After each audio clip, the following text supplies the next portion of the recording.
So welcome back ulit sa channel natin, guys. Today, andito tayo sa Unimart. It's a blessed Sunday. So simba muna tayo, guys, dito sa Victory Church.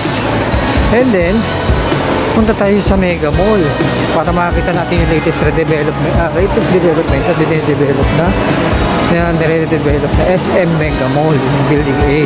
Ano na progreso since I think 4 months o 5 months na tayo nakapunta doon. Tsaka yung EDSA busway ko, meron na rin progreso. So isang mabilisang update lang to. Dapat talaga, guys, ito ay next month pa ilalabas itong video na to, or next month pa tayo mag-update. Pero dahil sa nakita na nga natin, guys, ito EDSA busway ongoing na. Ito yung ganito rin yung nakita ko doon sa may SM North. So ito rin yung busway na magiging modern style, na para millennial style na busway na magkakaroon ng dugtungan kabilang dulo-dulo, at yung isa ay papunta sa loob ng mall.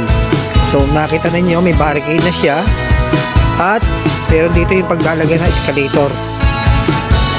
So as you can see, guys, nakita nyo tinitibag na yung Building A, yung harapan. So ito yung mega Building A na magkakaroon ng busway tsaka escalator. Yun, guys, duduktong yan dun sa kabila, yung mahaba na yan, yung pillars na yan.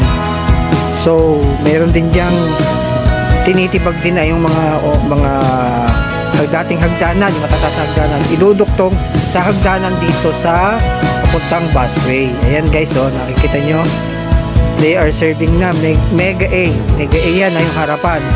Yan yung papuntang Ortigas or Robinson sa Poveda. Yan, guys, kaduktong yan ang dulo na ito busway na to, guys, iduduktong yan doon sa may papunta sa may Ortigas station na MRT. So kung ikaw ay galing na Mega Mall, nakita nyo yan, guys, oh, ayan, oh, tinitibag na rin yung hagdanan na yan, at lalagyan ng panibagong hagdanan papunta dun sa kabila. Yan yun, nakita nyo, guys, yun na. So as of now, ongoing pa rin ang busway. So ngayon papasok tayo sa loob at nang makita natin ang development dito sa loob ng Mega Mall. So ngayon, guys, nakapasok na tayo sa loob ng Mega Mall. Basta tandaan nyo, building ito, ha, mula ground floor, basement hanggang 5th floor, aayusin yan, lalagyan na Sky Garden yung 5th floor neto. At ang kagandahan ng neto, guys, yung ilalagay na salamin or pantakip sa gawing Sky Garden. Tandaan niyo, guys, naka-aircon yung Sky Garden na yun, tapos gumagamit lang siya ng natural light para mainitan yung loob ng Sky Garden para mabuhay yung mga halaman. Pero naka-aircon yun, guys, hindi kayo mahihirapan, hindi kayo maiinitan doon, kasi kung nabawa nag-uulan, hindi kayo mahihirapan or pag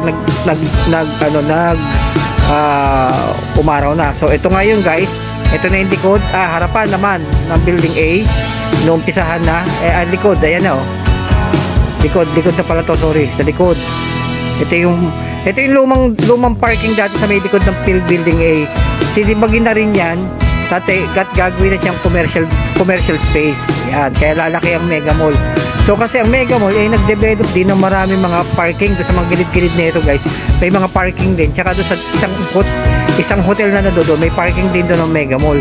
So meron din silang elevated na parking dito. So hindi natin alam kung gaano karami ang gagawin nilang parking dito. Pero ang balita ko, itong part na yun, yung nasa gitna ng dating parking ng Mega Mall, yung elevated parking nila, ay i-redevelop na at gagawin commercial space. Ayan, ha, guys. So ito naman ang magiging outcome ng ng Mega Mall pag nagawa na. Meron siya Sky Garden doon sa 5th floor niya, katulad nung nandoon sa may SM MOA tsaka sa may SM North. High ceiling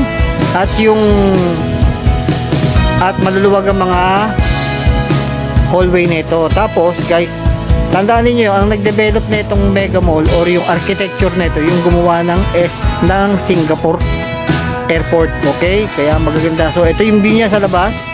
So yung sa may parang overpass dito na papuntang St. Francis. So hanggang dito na lang, guys, ang update natin. So bye bye at hanggang sa muli. Paalam. Muli, this is Kapitan Minero saying paalam and goodbye.